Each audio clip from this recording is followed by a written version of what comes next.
मार्ग आपके भीतर है, क्योंकि परमात्मा आपके भीतर है, जीवात्मा आपके भीतर है, रूह आपके भीतर है, वह ईश्वर का अंश आपके भीतर है, वह बुद्धत्व आपके भीतर है।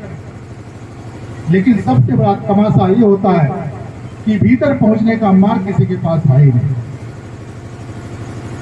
वेद बाहर की चीजों को पढ़ाते हैं, ग्रंथ बाहर की चीजों को पढ़ाते हैं, इंद्रियाएं बाहर की तरफ खुलती हैं। हमेशा मैं बार बार कहता हूं इस चीज को कि हमारे पास, हर मनुष्य के पास 5 कर्म इंद्री और 5 ज्ञान इंद्री है। इस 5 कर्म इंद्री और 5 ज्ञान इंद्रियों के सहारे हम इस संसार को आंकते हैं, हम इस संसार को भोगते हैं, हम संसार के विषय वस्तुओं को हम अपनाते हैं। लेकिन ये 5 इंद्रियां भीतर की तरफ नहीं खुलती। आंखें जब भी खुलेंगी तो बाहर की तरफ, कान जब भी सुनेंगे तो बाहर के शब्दों को सुनेंगे, जुबान जब भी स्वाद देगा तो बाहर की चीजों का स्वाद देगा, नाक से सुगंध या दुर्गंध बाहर की चीजों से मिल सकती है, चमड़े पर स्पर्श बाहर से मिल सकता है।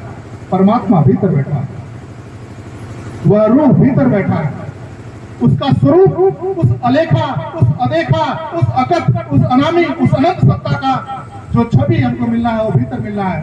बाहर की दुनिया तो बहुत विचित्र है।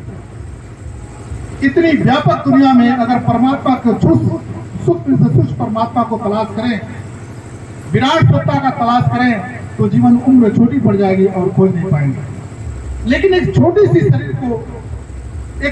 शरीर में अगर प्रवेश करके उस तथ्य को, उस मर्म को जान लिया जाए तो शायद वो तड़प दूर हो सकती है।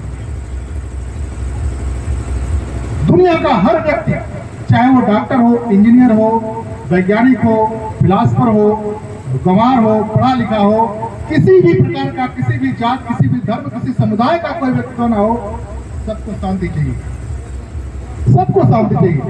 शांति का जो नाम आप दे दें, शांति का जो शब्द आप दे दें, शांति का जो पर्याय आप दे दें, वो सब आपको चाहिए।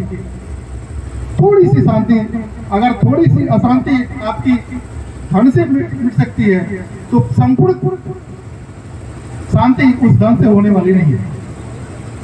मैं पहले ही कहा कि जीवन का असली तथ्य आपके भीतर है। जो जीव की वजह से जीवन चल रहा है वो जीव आपके भीतर है, वो परमात्मिक सत्ता आपके भीतर है, वो परम पद आपके भीतर है, वो परमात्मा आपके भीतर है। उस परमात्मा तक पहुंचने का कोई द्वार, अगर कोई रास्ता मिलता हो जो भीतर पहुंचा दे, तो आपके पास कोई तरीका है ही नहीं।